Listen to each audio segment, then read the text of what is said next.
Bonjour et bienvenue à tous. Merci de nous retrouver encore une fois sur les plateformes du média IDIE.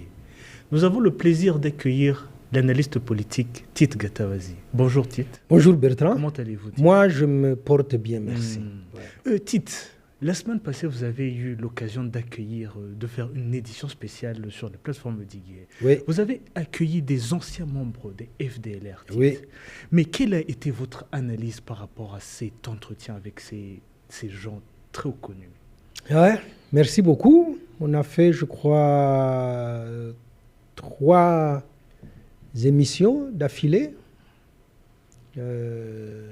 D'abord avec un groupe de 2, un pasteur, idéologue, politicien, avec membre du commando des FDLR. Le lendemain avec 2 anciens militaires. Et ensuite, on en a fait même en Lingala. Ces gens parlent Swahili et Lingala. Ils parlent les langues de la République démocratique du Congo. Très bien. Mais Tite, si vous essayez un peu de nous expliquer, ce sont des Rwandais, avec tous les années qu'ils ont passées là-bas, ils parlent aujourd'hui Lingala. Oui, des Rwandais, sont des c'est des Rwandais. Ils ont quitté ici, il y en a qui disent qu'ils avaient 10-11 ans, il y en a qui disent qu'ils ont intégré les FDLR en 2000 quand ça commence. Et donc oui, c'est des Rwandais qui ont grandi à l'est du Congo et qui ont... Certains sont membres fondateurs des FDLR. Qu'est-ce que ça nous dit? Ils ont fait des révélations quand même. Ils nous disent que les FDLR existent bel et bien. Les FDLR ont des centres de formation.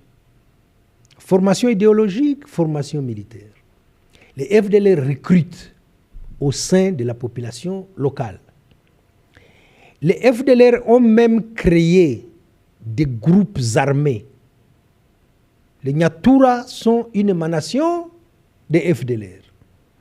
Les FDLR ont même créé des groupes Maïmaï. Que ce n'est plus un secret, ça, c'est suffisamment établi.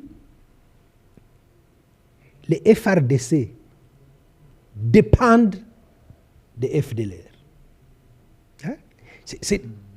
C'est une alliance beaucoup plus en faveur des FRDC qui sont désordonnées, qui sont ce qu'elles sont. Et donc, j'ai souvent dit, et ils m'ont donné raison, que les FDLR étaient l'épine dorsale des FRDC. Alors, la nouveauté, c'est qu'ils nous apprennent qu'ils sont présents à tous les échelons des FRDC jusqu'à l'état-major. Certains d'entre eux sont même membres de la garde présidentielle. Mais ce qui est quand même assez révélateur, c'est quand ils disent qu'ils ont tellement diffusé leur idéologie, l'idéologie génocidaire, la haine du Tutsi. En République démocratique du Congo, le Tutsi congolais. Au Burundi, le Tutsi burundais. Qu'aujourd'hui, il suffit juste d'écouter certains hauts responsables congolais qui répètent quasiment mot pour mot l'idéologie des FDLR. Que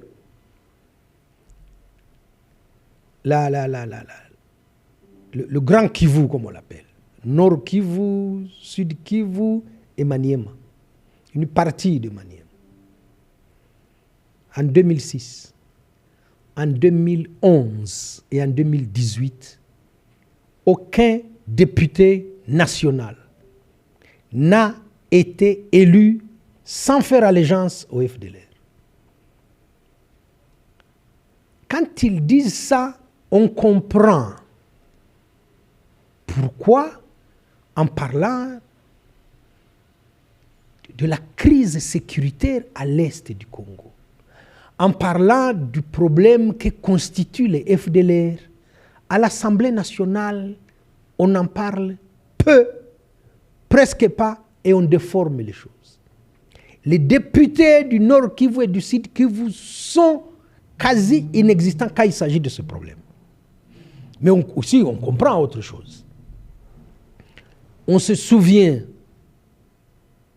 de la mise en garde de l'ancien président de l'Assemblée nationale, Mbosso, qui s'était adressé à ses collègues en leur disant « Chers collègues du Nord Kivu, quittez les groupes armés. » J'ai la liste.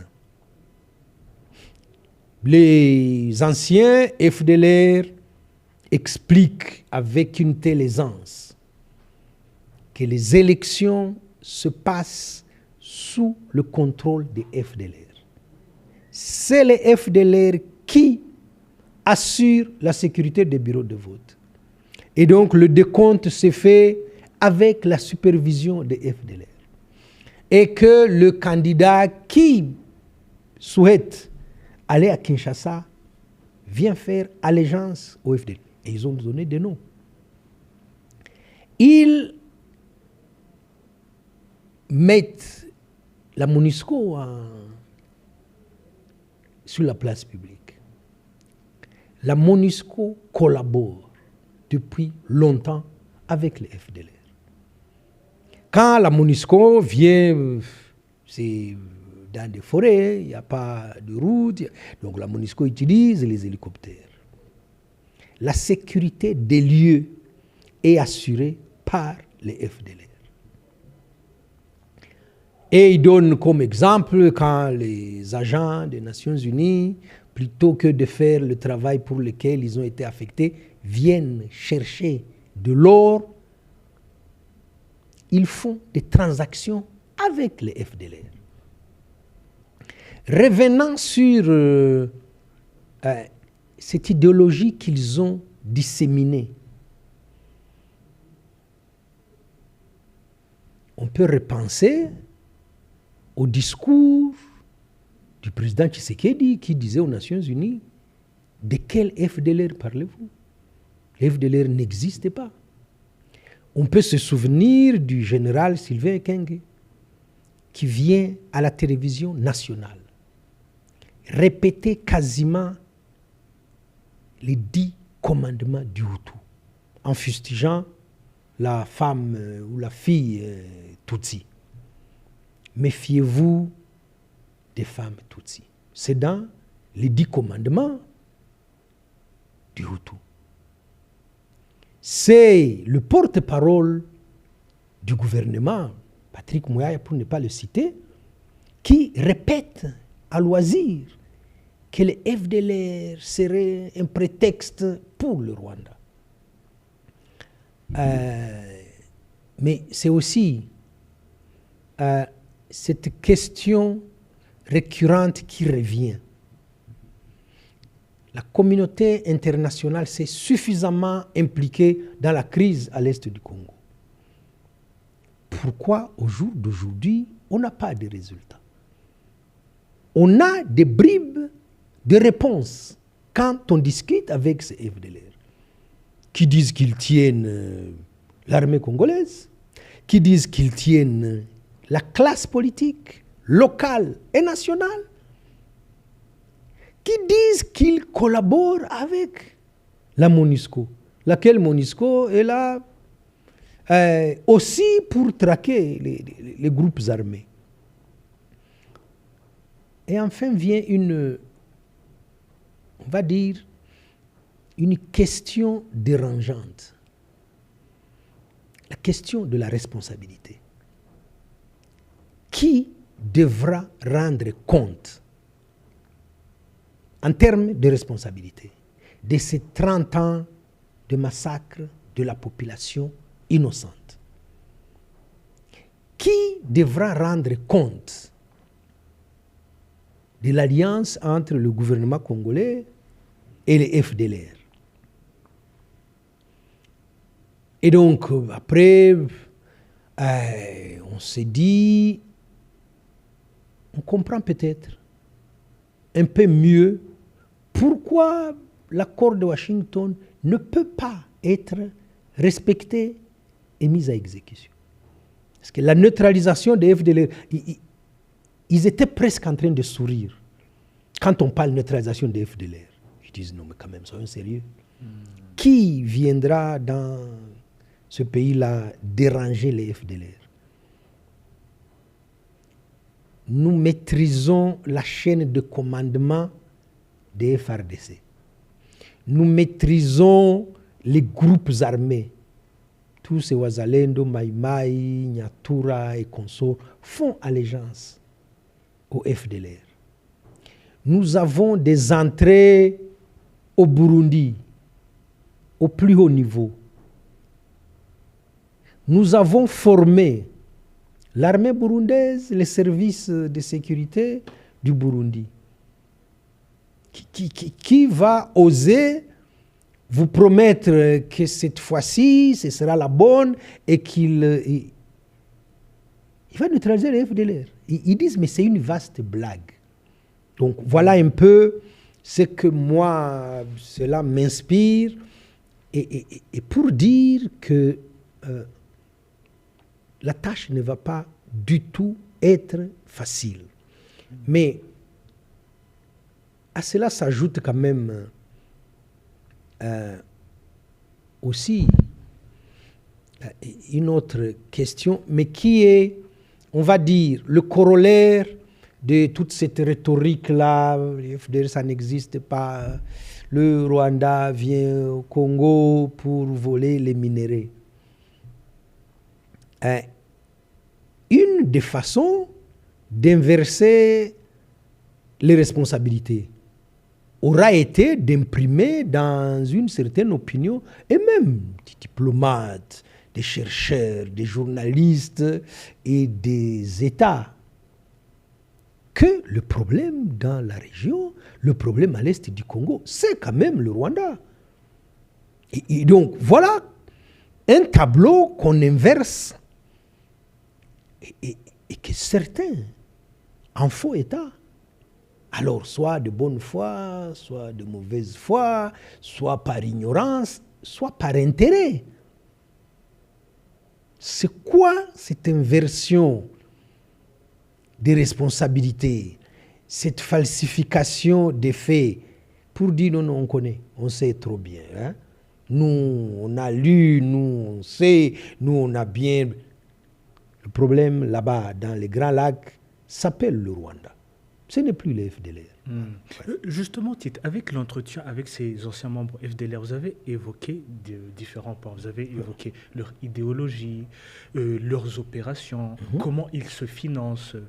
Mais avec cet entretien qu'on a pu avoir, Tite, l'idéologie des FDLR, l'alliance qu'il a avec et Kinshasa et dans la région et au Burundi, ce sont des positions que Kigali dénonce depuis plusieurs temps. Oui. Mais est-ce qu'aujourd'hui, le fait que des anciens membres FDLR, des hauts cadres du mouvement génocidaire, eux-mêmes viennent témoigner de tout ce que le Rwanda sait, est-ce que cela va être une valeur ajoutée à comprendre clairement ce groupe génocidaire? Parce que la communauté internationale ou bien d'autres partenaires peuvent dire avant c'est le Rwanda qui disait, c'est le Rwanda qui disait. Mais aujourd'hui, avoir des témoignages directs de personnes qui ont été au milieu de l'action, va-t-elle être une valeur ajoutée à comprendre le groupe génocidaire?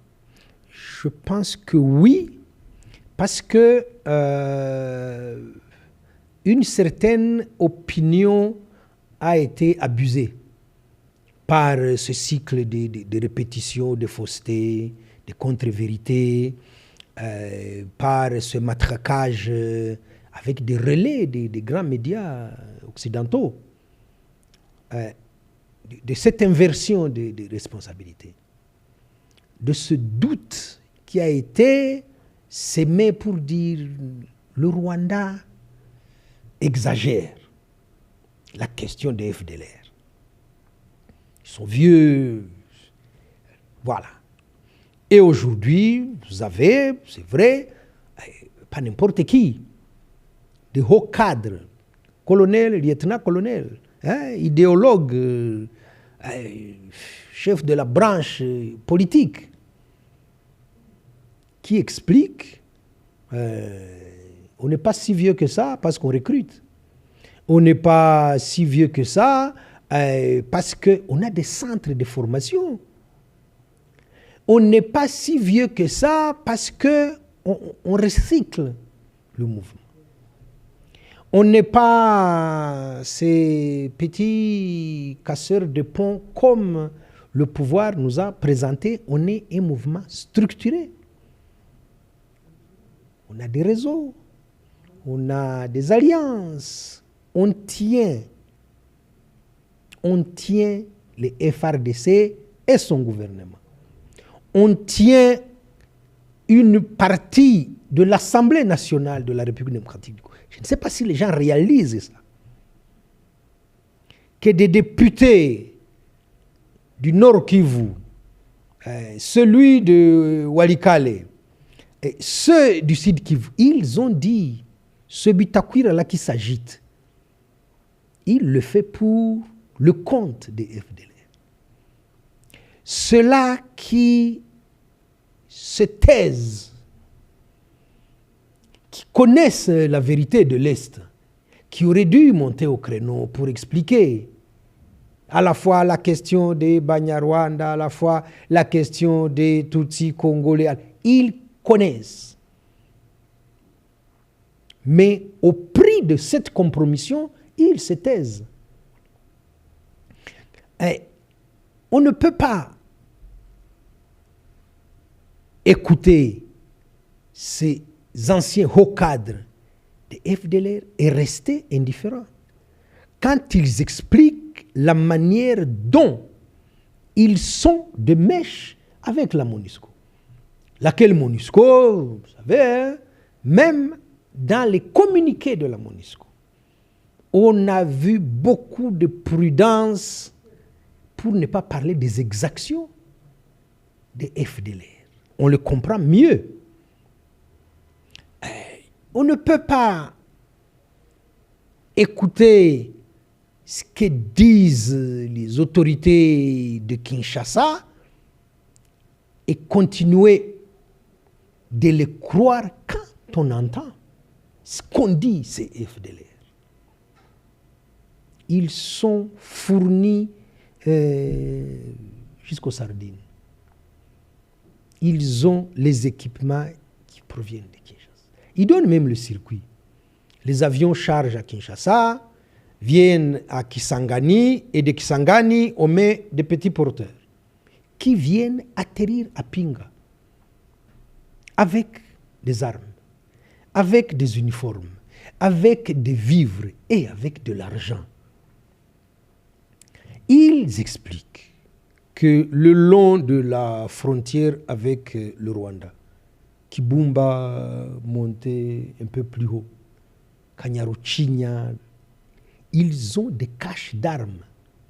Tous les armes reçues à Pinga, ils prennent une partie pour dire on ne sait jamais. Quand il sera opportun d'attaquer le Rwanda, peut-être que les FARDC risquent de nous lâcher. Et ils viennent cacher des armes le long de la frontière. Qui va dire « je ne savais pas » Qui va encore dire « ah bon, la réalité des FDLR est une exagération du Rwanda » Qui va encore dire je pensais, non, je croyais que c'était, j'avais lu dans un vieux rapport comme ça rapidement, qui va oser pendant que les acteurs à ce niveau-là font des révélations de cette gravité. Voilà. Donc, oui, c'est une valeur ajoutée. Oui, cela met en porte-à-faux la rhétorique du gouvernement congolais et ses acteurs. Oui, cela embarrasse au plus haut point cette fameuse communauté internationale qui cherche à biaiser les choses pour des raisons, des mauvaises raisons, on va dire. En tout cas,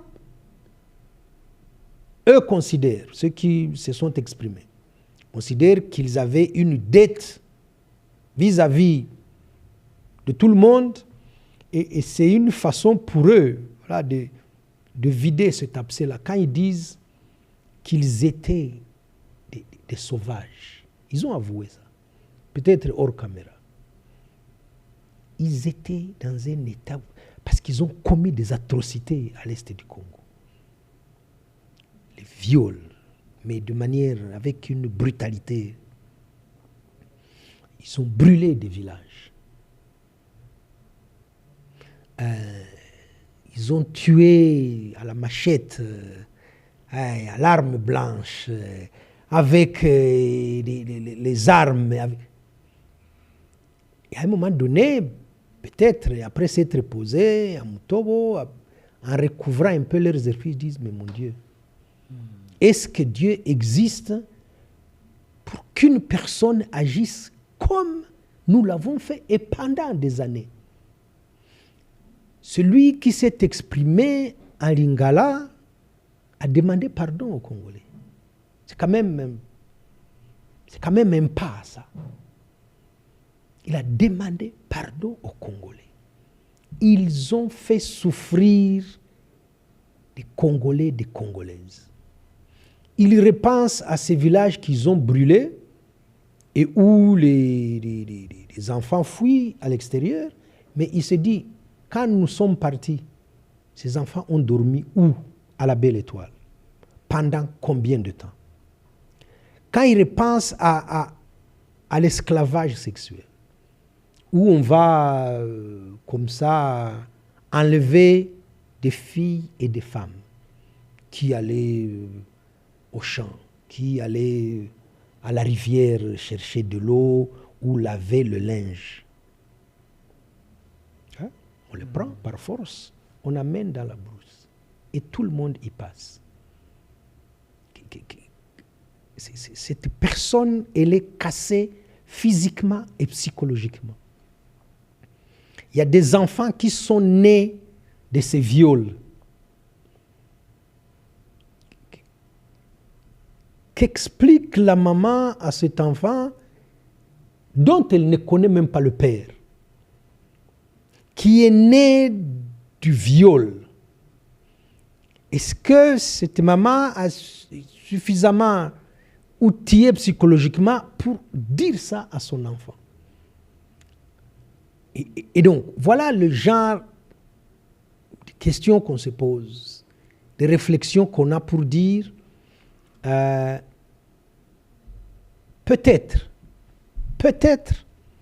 que nous sommes en train de franchir un nouveau pas, si on devient un peu optimiste, avec tout le déni qui a tourné autour de la question des FDLR, avec la rhétorique de Kinshasa, avec l'alliance entre Kinshasa, Bujumbura et Bruxelles, pour donner un corps politique au FDLR.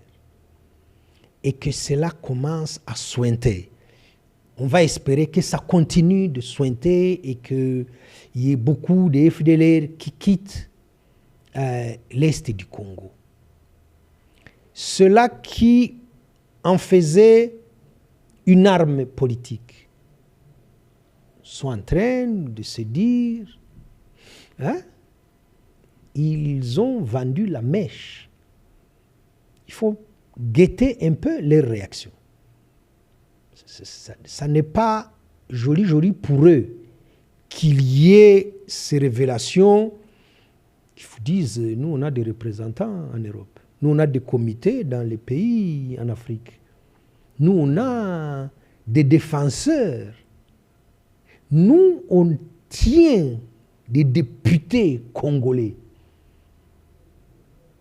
Et on va comme ça évacuer ça et dire non, ça n'est pas ça.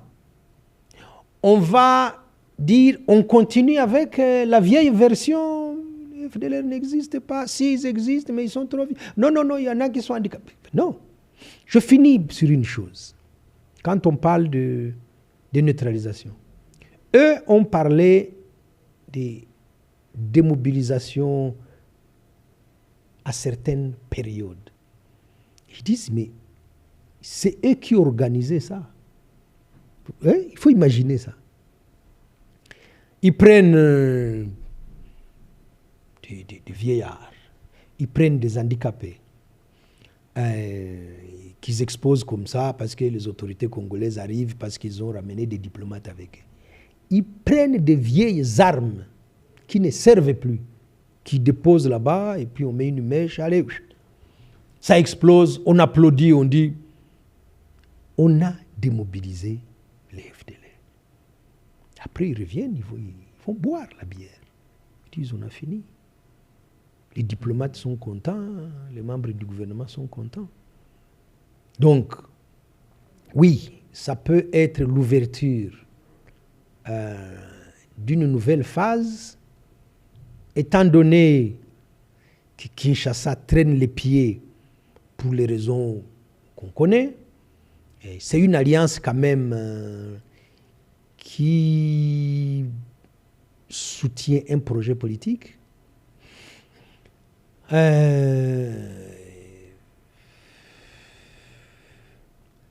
Ceux-là qui considèrent qu'ils ont fait, qu'ils en ont fait, que la communauté internationale accompagne le processus de paix, aujourd'hui, ils sont servis.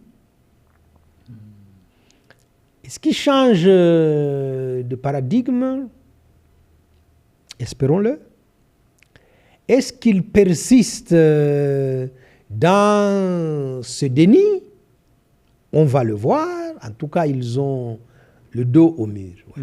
Justement, avec ces entretiens, un autre point intéressant que vous avez eu.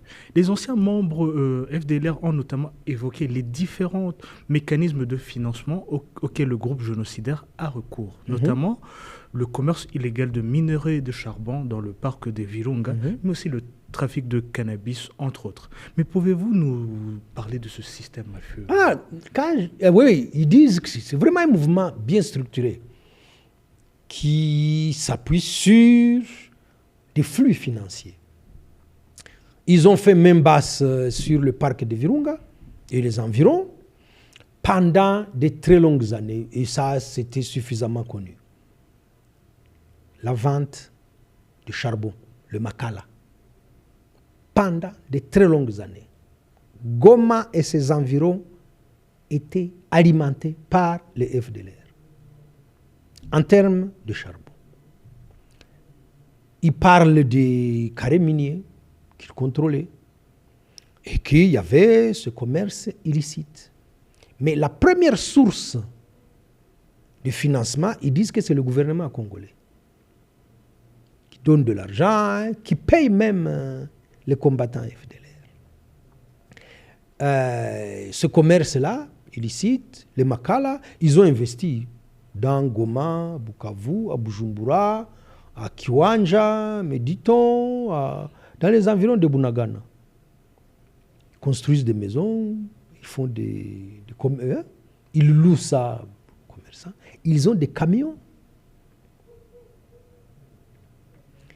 Une autre source de financement, c'est les cotisations de la diaspora. Et ils expliquent bien le circuit par lequel ils reçoivent cet argent, en précisant que cet argent passe par Kinshasa. Et parfois, certains de ces députés-là, qui ont été élus en ayant fait allégeance au FDLR, ramènent de l'argent liquide de Kinshasa à Goma. Donc oui, ils ont ce commerce illicite. Oui, ils ont des investissements. Oui, ils ont des agents. Avec tout ce qu'on vient de dire. Et donc, c'est pour ça qu'il faut prendre la question des FDLR très au sérieux. Ouais. Tite, avec cet entretien, une chose a beaucoup surpris, pour ne pas dire choqué. Vous avez accueilli et des militaires, mais pas seulement. Oui. Il y avait aussi des pasteurs. Oui. Mais Tite, comment expliquer, parce qu'ils ont expliqué que les FDLR aussi usent de religion, de prophéties, prophétisant une victoire au nom de Dieu, prophétisant un retour au Rwanda avec le pouvoir. Mais pouvez-vous nous parler de cet aspect qui semble être un des piliers de ce mouvement génocidaire en RDC? Oui, merci. Hors caméra, ce monsieur a été un peu plus bavard, on va dire. Ils disent qu'après la défaite de ce qu'ils appellent la guerre de Bachengezi, ils sont repartis dans les forêts à l'est du Congo, mais beaucoup plus la partie là dans le parc de Virunga. Et ils avaient perdu le moral. Et donc, quelqu'un qui était bien inspiré est venu leur souffler pour dire, écoutez, il y a quand même une façon de remonter le moral des troupes, c'est d'inventer une prophétie qui s'accorde avec cette idéologie de retour au Rwanda, d'extermination des Tutsis restés au Rwanda et de prise de pouvoir. Si vous le dites comme haut gradé, militaire, on va dire on a perdu. Mais si quelqu'un vient vous dire que c'est l'Esprit Saint qui lui a montré, c'est la route là qui passe dans le lac. Je ne sais pas si dans le lac Kivu on peut avoir. Bon. Que ça vient d'une révélation divine. Et donc, ils ont essayé avec une dame congolaise, pasteur à ses heures perdues, qui est arrivée et qui a commencé à jouer cette comédie. Et cette comédie a prise. Elle a expliqué, après un briefing, comme quoi elle a déjà eu plusieurs révélations. Et ça s'est avéré vrai. Cette façon de dire, il y a une maman, ça faisait 10 ans de mariage, il n'y avait pas d'enfant, et parce qu'elle a posé les mains, on ne sait où, 9 mois après, il y a un bébé qui est sorti. Après, elle a révélé, ok. Et donc, les hauts gradés FDLR ont essayé de dire, voilà, nous devons reprendre espoir, nous devons reprendre les armes, et ils en ont fait une habitude. Donc ils ont instauré cette façon d'avoir des aumôniers dans les rangs, de prier le matin, à midi, le soir, et de dire, voilà, en fait, nous ne pouvons qu'aller et aller ramasser cette victoire que Dieu nous offre. Ils ont fait des tentatives, ça n'a pas réussi. Ils sont repartis encore. Et ils ont battu la coulpe. C'est de notre faute si nous n'avons pas repris le pouvoir au Rwanda. Parce que nous avons violé les filles, parce que nous avons volé sur le parcours, parce que nous n'avons pas respecté le pacte que nous avons eu avec notre prophétesse, qui nous avait demandé Voilà. Et donc, il y a, dans la manipulation, il y a cet aspect qui est assez pervers de culpabilisation. Ils ont utilisé ça.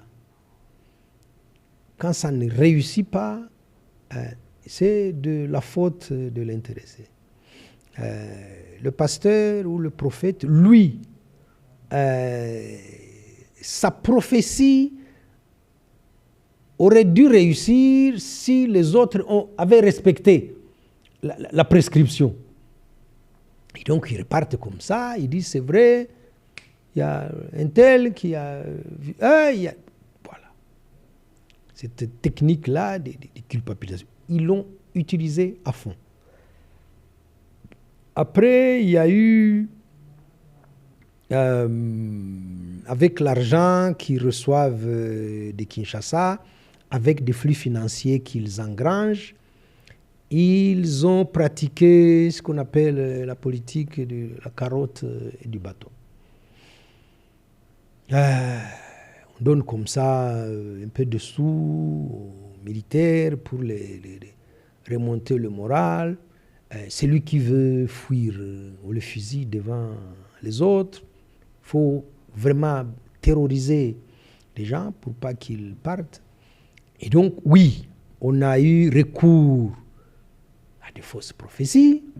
On a fait venir des fameux prophètes avec un petit truc là de pasteur, avec une grosse Bible comme ça, pour dire, voilà, lui, il vient de chez Jésus, voilà, en tout cas pas loin de l'Esprit Saint, et c'est Dieu qui a envoyé ce message. Oui, les naïfs y croient, et quand ça se fait en groupe, en masse, ça saute, ça danse, ça crie, oui, finalement, on arrive par boire cette magie-là. Tite, aujourd'hui, nous essayons de comprendre la psychologie des FDLR suivant leurs témoignages. Mais avec vos explications et aussi ce qu'ils ont dit, pensez-vous que la majorité des combattants FDLR sont, comme vous l'avez dit, manipulés par ces hauts gradés qui, eux, connaissent leur véritable objectif politique, mais que on pourrait dire ils sont naïfs, comme vous le dites, ils sont manipulés, et on leur dit Dieu, on leur dit des prophéties. Est-ce que pouvez-vous dire que la majorité des combattants aujourd'hui sont manipulés, eux aussi par des mauvaises informations, parce que nous observons aussi quotidiennement, régulièrement des ex-combattants FDLR qui rentrent au Rwanda et qui disent « Nous avons fait l'objet de fausses informations. On disait que le jour où on rentre au Rwanda, on va nous tuer. » Est-ce que pouvez-vous dire en général et concrètement que bon nombre de combattants FDLR sont manipulés? J'ai parlé de techniques de manipulation. C'est aussi ça. Dans l'idéologie génocidaire, cette haine du Tutsi congolais qu'ils ont diffusée, c'est de la manipulation. Ils ont déformé les faits historiques. Ils ont falsifié la réalité. Et ils la diffusent comme ça pour dire quoi? Le Hutu congolais, lui il est congolais. Parce qu'il fait partie de la catégorie des Bantous. Le Tutsi congolais n'est pas congolais. Voilà.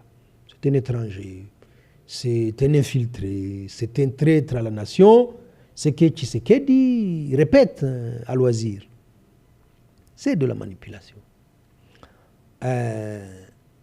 Cette quête de retour au pays pour de mauvaises raisons, on va rentrer au Rwanda,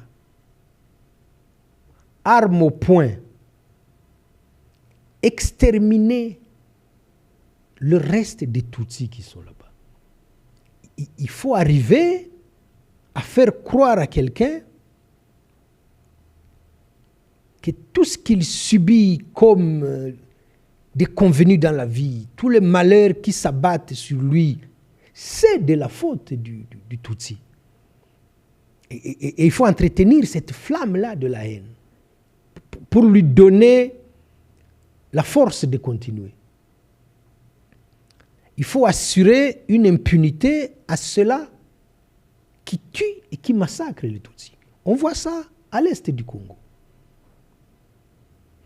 On l'entend dans la rhétorique en République démocratique du Congo. Et donc, oui, quand vous avez un politicien, un membre du gouvernement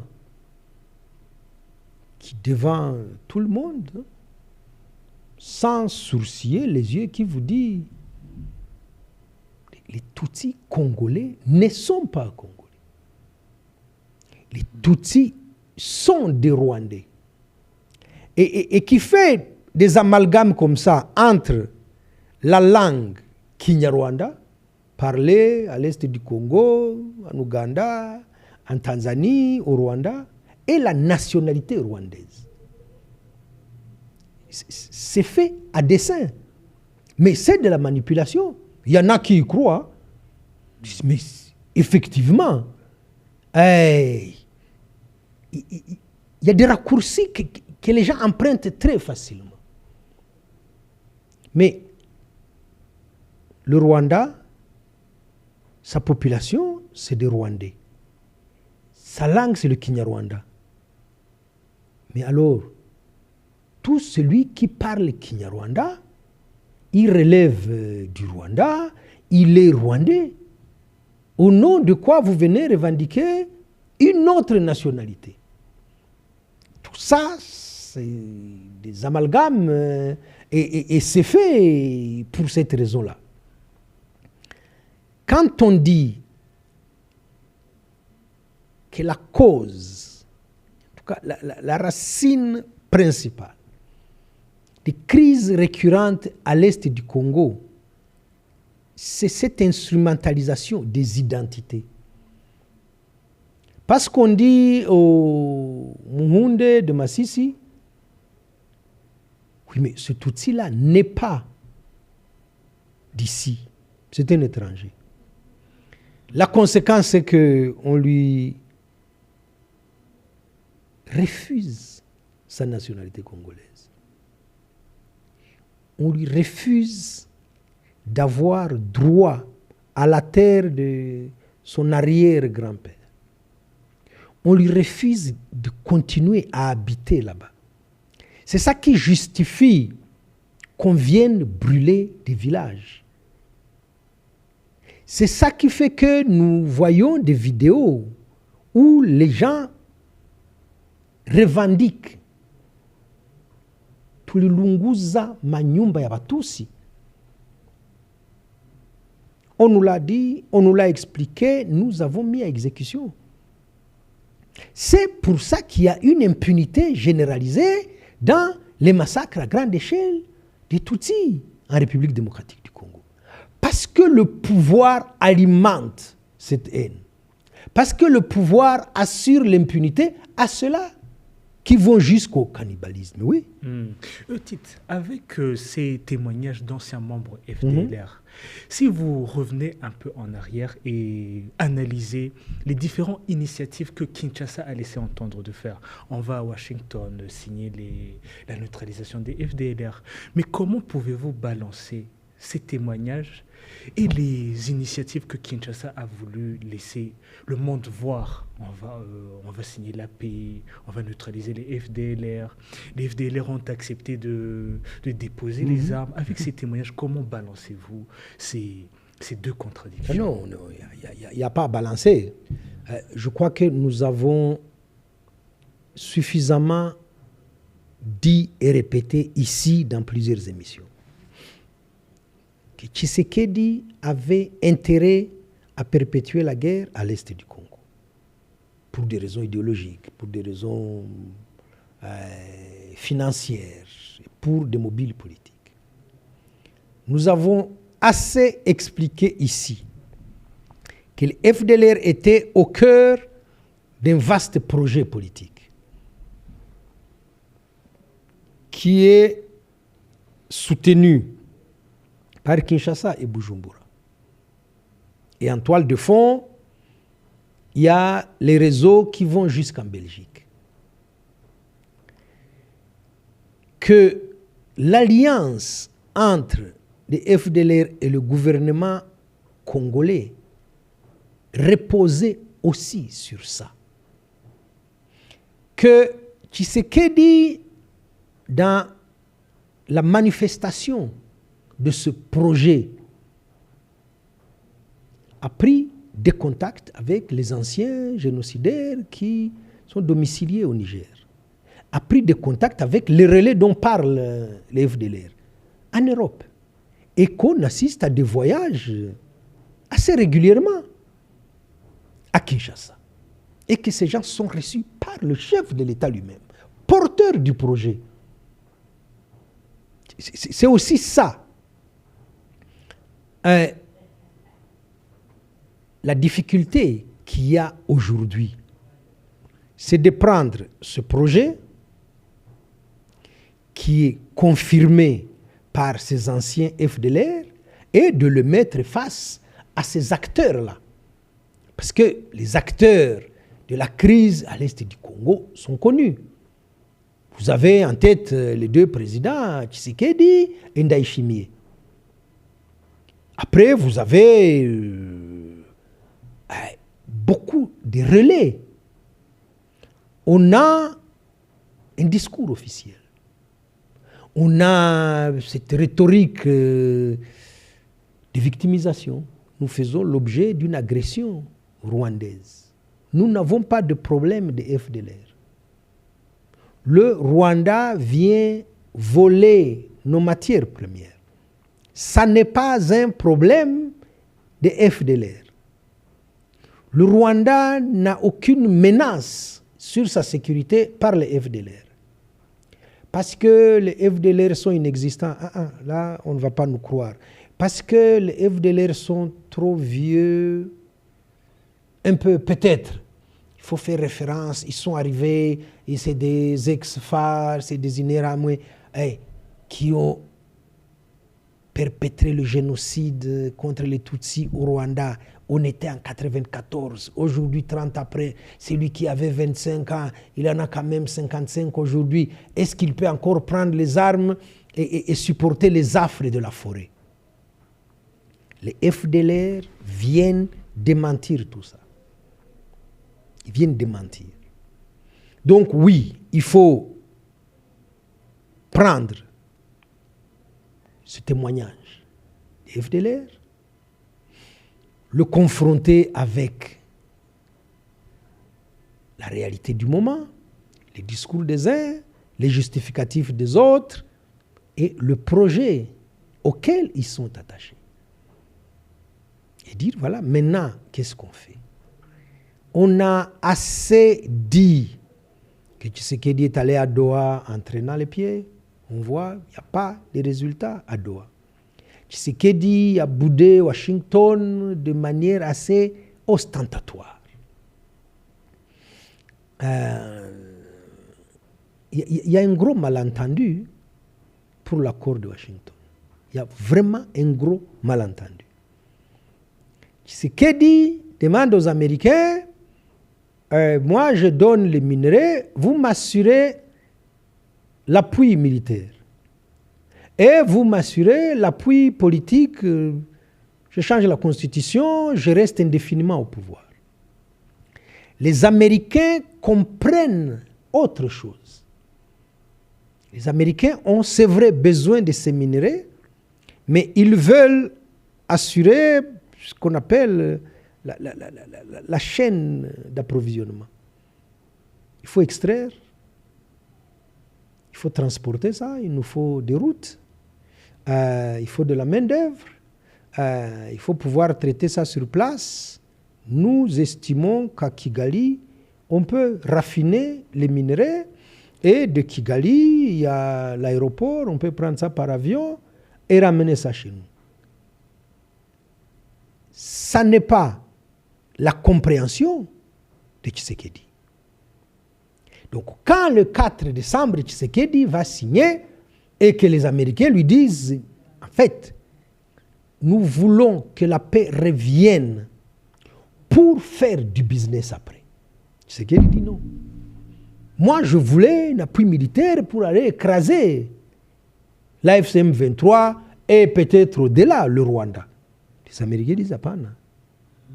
Nous sommes dans un esprit de commerce. Et vous parlez. Donc, il y a un gros malentendu autour de cet accord. C'est même pour cette raison, parce qu'on parle de neutralisation des FDLR. Non, ce n'est pas ça, le business de Tshisekedi. Le business de Tshisekedi avec les FDLR, c'est de venir écraser le Rwanda. Maintenant, vous dites que vous allez neutraliser les FDLR. Vous lui ravissez son outil. Vous empêchez les soutiens des FDLR qui sont disséminés en Occident et en Afrique d'avoir leurs projets. Donc, toute cette nébuleuse-là vient peser sur Tshisekedi. Surtout pas toucher au FDLR. Oui, mais je fais quoi? J'ai signé à Washington. Les Américains, vous savez, ce n'est pas ça que Tshisekedi voulait. Ce n'est pas ça que les soutiens des FDLR voulaient. Tout ce qu'il y a après le 4 décembre, en termes de tergiversation, en termes d'aller-retour, en termes de mensonges, en termes de les FDLR ont accepté d'être démobilisés, c'est vraiment pour traîner les pieds. Et on ne peut pas reprendre Washington pour dire, bon, on met de côté, et puis maintenant, parlons deal militaire. Mais ce qu'il dit, je ne sais pas si on le lui a dit. Je ne sais pas. Depuis 1992, il y a une loi aux États-Unis qui interdit à tout pouvoir en place d'envoyer des militaires américains sur un champ de bataille en dehors de la guerre que font les Américains. En Irak, en Afghanistan, ça va. L'Iran, ça c'est la guerre des États-Unis. Les États-Unis ne peuvent plus fournir des contingents aux Nations Unies. Pour le maintien de la paix, ils vont financer, ils vont donner des équipements, mais pas un seul militaire. Tshisekedi, lui, pensait que, en donnant les minerais, allez, on va lui mettre un porte-avions du côté de Matadi et le tour est joué. Non. Raison pour laquelle il se rabat sur les mercenaires. Voilà. Et tout ça, neutralisation FDLR, il n'en veut pas. Il veut continuer la guerre. Il prend des mercenaires. Il veut continuer la guerre. Alliance avec le Burundi. Où est Washington dans sa mise en exécution? Tite, en parlant toujours de Washington et FDLR, Kinshasa, après avoir soutenu que les FDLR auraient accepté le désarmement, comme si le processus était accepté sur les yeux de Kinshasa, aujourd'hui, il parle d'un pays ou des pays susceptibles d'accueillir ce groupe génocidaire sans neutralisation effective. Quels sont vos commentaires à propos de cette nouvelle unième initiative de Kinshasa? Kinshasa excelle avec sa boîte à outils diplomatique. C'est ce qu'on vient de dire. Il faut tous les jours trouver un prétexte pour ne pas rentrer dans l'esprit et la lettre des accords signés. Ça n'est pas Luanda, ça n'est pas Doha, ça n'est pas Washington. C'est chaque fois, on va signer parce que la pression est trop forte et on dénature à la fois le texte et l'esprit de l'accord. On fait un service après-vente pour inverser les choses, pour nommer des boucs émissaires et pour jouer les vierges effarouchées. Il y a quand même, c'est parce que voilà, le ridicule n'est-il plus ou a cessé de le faire. Prendre un ministre membre du gouvernement qui fait la tournée des capitales pour brandir la déclaration des FDLR, en oubliant, en faisant semblant, en croyant que les autres ont la mémoire courte. Le Tundula, ministre des Affaires étrangères, disait que les FDLR n'existaient pas. Et si vous en connaissez, montrez-nous. Oui. Ça, c'était le gouvernement congolais. Le président a dit à la tribune des Nations Unies, de quel FDLR parle-t-on? Et aujourd'hui, vous dépêchez un ministre. Ah, voilà, les FDLR viennent d'accepter la démobilisation. Ah, ça veut dire qu'ils existent. Oui, chef. Ça veut dire que vous savez où ils sont. Oui, chef. OK. Eux, ils ont accepté. Quel est le calendrier de démobilisation? Non? Il n'y en a pas. Et comment vous faites? On ne sait pas. Mais ils ont juste déclaré qu'ils sont prêts à être démobilisés. C'est pour ça que je disais tantôt, il y en a un qui... Il a rié. Tu dis, allez, ça, c'est de la blague. Si on prenait 2 minutes à prendre le gouvernement congolais dans ses propres contradictions, il n'y a pas meilleure illustration. Un coup, ils n'existent pas. Un coup, ils acceptent d'être démobilisés. Allez-y comprendre. Un coup, c'est le prétexte du Rwanda. Un coup, non. Ils sont là et ils sont prêts à être démobilisés. Donc voilà, ces contradictions-là sont aussi une très mauvaise technique de communication du gouvernement congolais. Tite, malgré les changements de position de Kinshasa envers les FDLR, aujourd'hui ils n'existent pas, Kigali maintient une position, la neutralisation. Mais avec les témoignages des anciens membres FDLR qui disent avoir intégré de tout part la hiérarchie congolaise jusqu'à sa tête. Quand on parle de neutralisation, certains pourraient dire les combattants sur le terrain. Oui. Mais avec ces gens qui sont à Kinshasa, ne pensez-vous pas que la neutralisation va au-delà de ce que nous pensions? Ce n'est pas juste dans ces Pinga, non, ce n'est pas déposer les armes. C'est ce qu'on dit rapidement en disant mettre hors d'état de nuire. C'est ça, neutraliser. En ce qui concerne les FDLR, ça veut dire leur couper tout lien, à la fois militaire, à la fois soutien politique, à la fois soutien financier, à la fois soutien matériel. Les circonscrire, les mettre là. Évidemment, les armes, on désarme, oui, mais on coupe le cordon ombilical avec tous les réseaux, avec tous les soutiens. C'est ça, mettre ces gens hors d'état de nuire.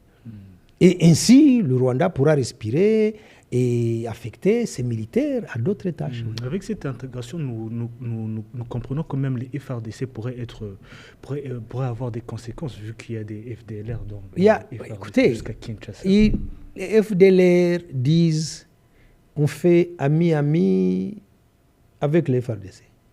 On est potes avec la MONUSCO. On est lié à l'armée burundaise, parce qu'il faut parler des Burundais aussi. Qui de ces trois-là aura la force, le courage et la volonté de venir neutraliser les FDLR?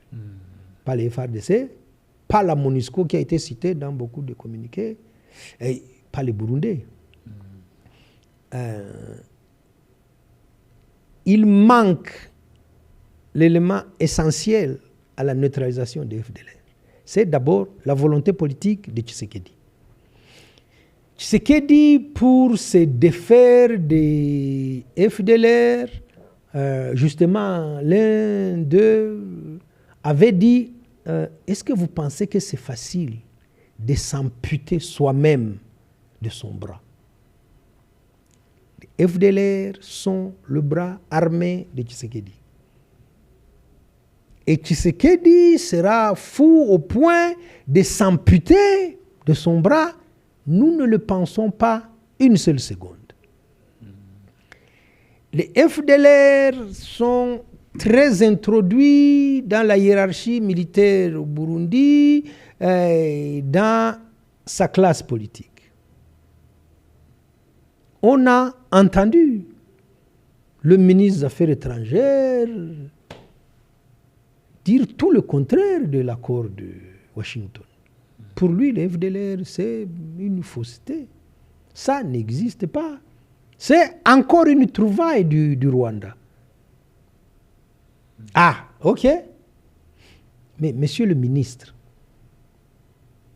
quand Washington acte l'alliance entre les FARDC et les FDLR,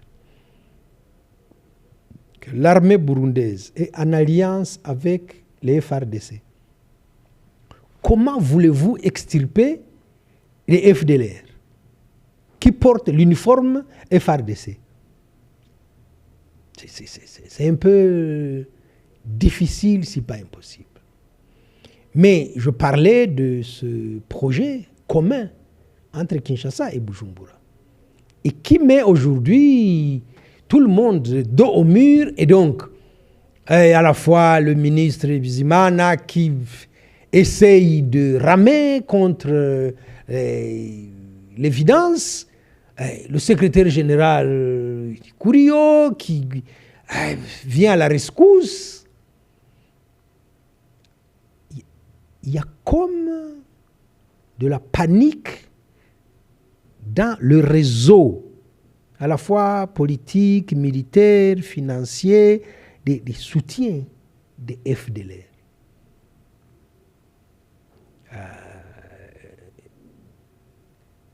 La mise en application de Washington et les révélations de ces FDLR qui viennent de Mutobo. Moi, ça ne m'étonne pas qu'on observe un silence très embarrassé à Kinshasa, qui saute plutôt sur les propos de l'honorable Tito Rutaremara, et qu'on voit de l'agitation à Bujumbura. Parce que Bujumbura se présentait plutôt comme un défenseur de la paix, dis donc, oui, après le blocus de Minembwe. Bujumbura présente sa présence à l'est du Congo comme le produit d'un accord d'État à État. Donc, on n'est pas dans l'épuration ethnique. Ça n'est pas... Je crois que c'est le président Ndayishimiye qui, répondant à une question sur les massacres de Banyamulenge par l'armée burundaise, avait dit non, attention. Nous sommes présents au Congo suite à un accord. S'il y a des exactions, s'il y a des atrocités, s'il y a des massacres, référez-vous au FARDC parce que nos troupes sont sous commandement FARDC. Il a juste oublié un élément. Le commandement est assuré par les FDLR qui portent l'uniforme FARDC. Le commandant FDLR s'exprime en Kinyarwanda que le Burundais comprend très bien. Les militaires burundais qui étaient au Nord Kivu, à Mushaki, à Nuro, disaient au FDLR, Turibamwe, twaje kwica abatutsi. Nous sommes les mêmes. Nous sommes ici dans une mission pour massacrer les Tutsis. Voilà. Donc ça embarrasse beaucoup les gens de Bujumbura. Je crois que dans la sortie à la fois du ministre et du secrétaire général du parti, il y a aussi ce qu'a évoqué l'honorable Tito Rutaremara en parlant du Burundi. Quand il dit que le pouvoir burundais en accusant le Rwanda, occulte le vrai problème. Les hauts responsables aujourd'hui actifs à Bujumbura sont accusés de participation dans le génocide perpétré contre les Tutsis en 1994. Et ça a déjà fait l'objet des échanges entre les deux capitales. Bujumbura, c'est qui est sur la liste des personnes recherchées. Bujumbura veut cacher ces gens-là et donc trouve des moyens de diversion. Il faut inscrire tout ça dans ce contexte-là. Donc oui,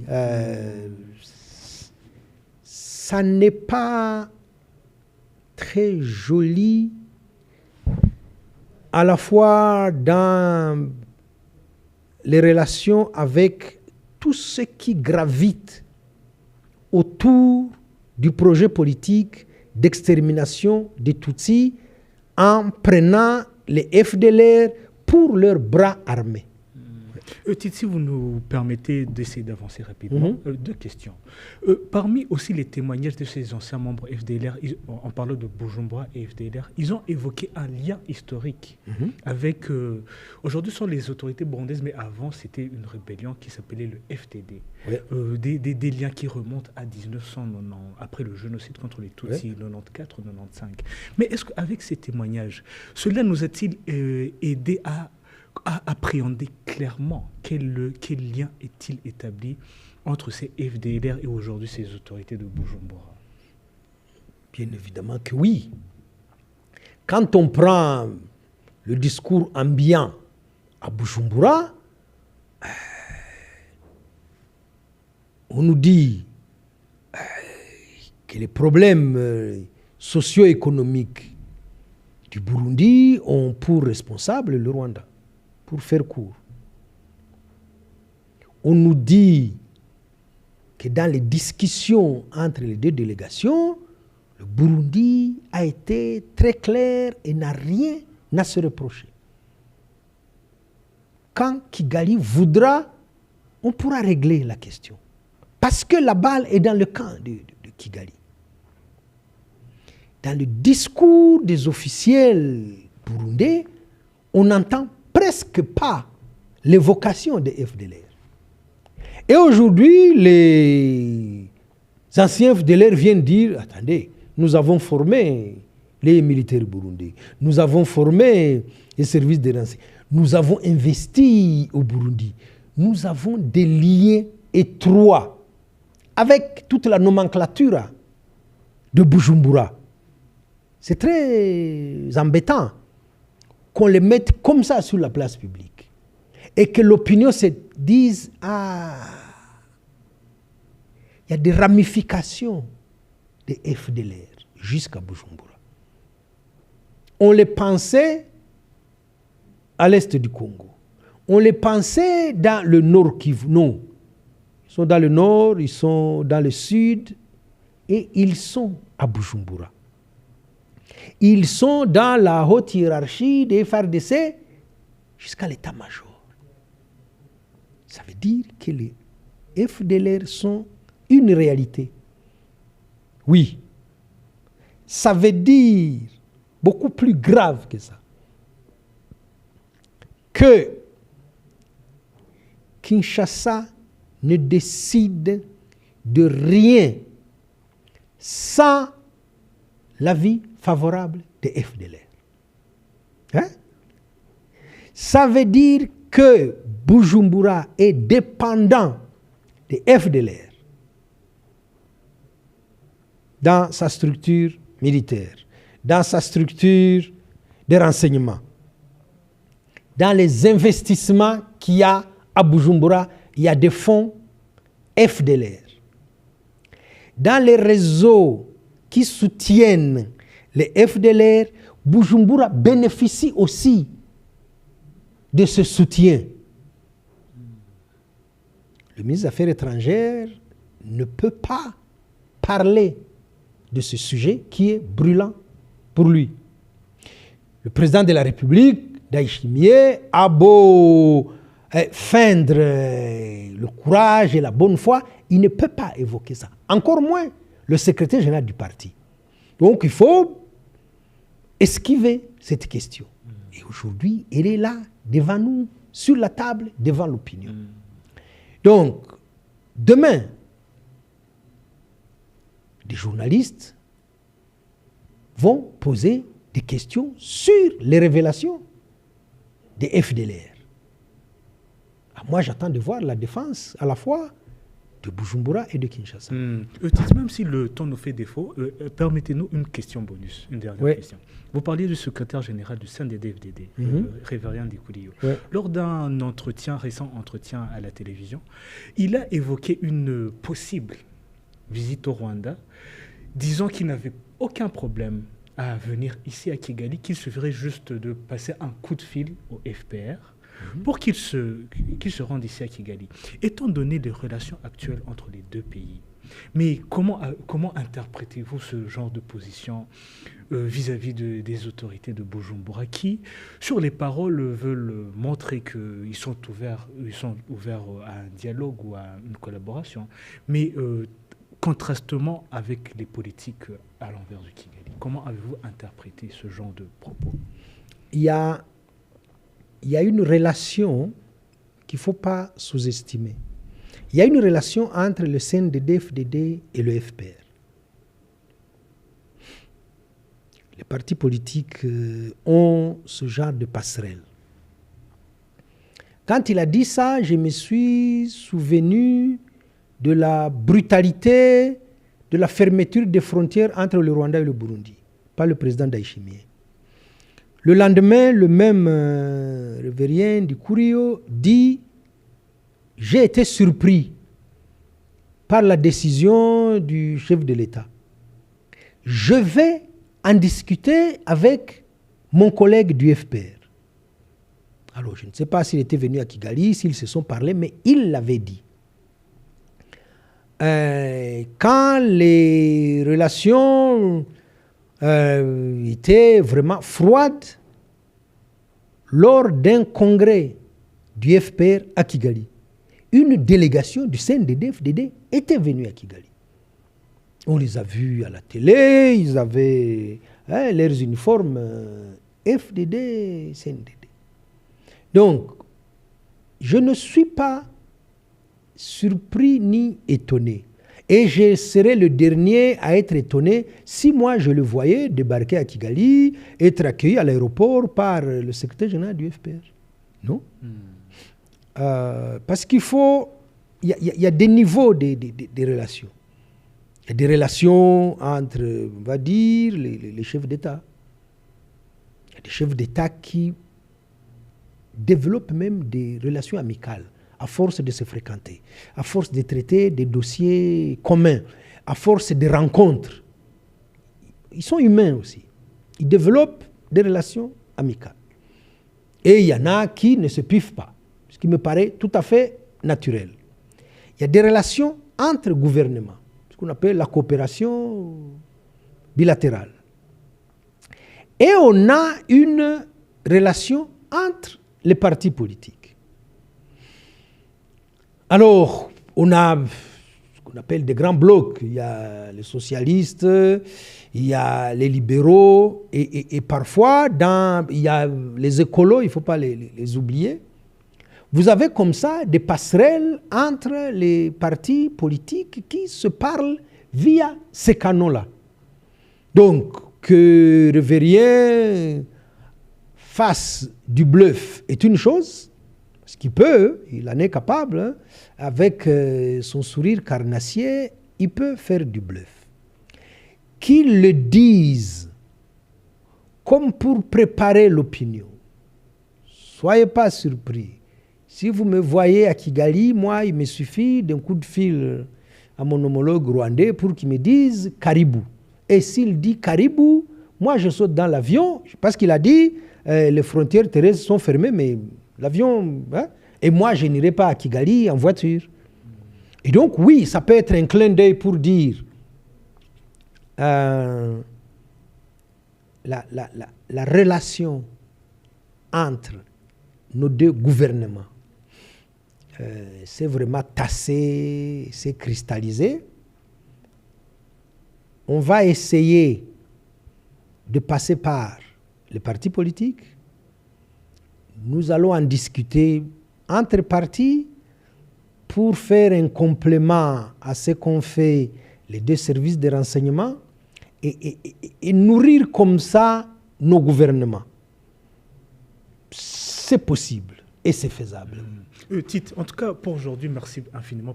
C'est moi qui vous remercie. Espérons vous revoir encore très bientôt. Je suis très en forme. Hein. Merci beaucoup. C'est moi qui vous remercie.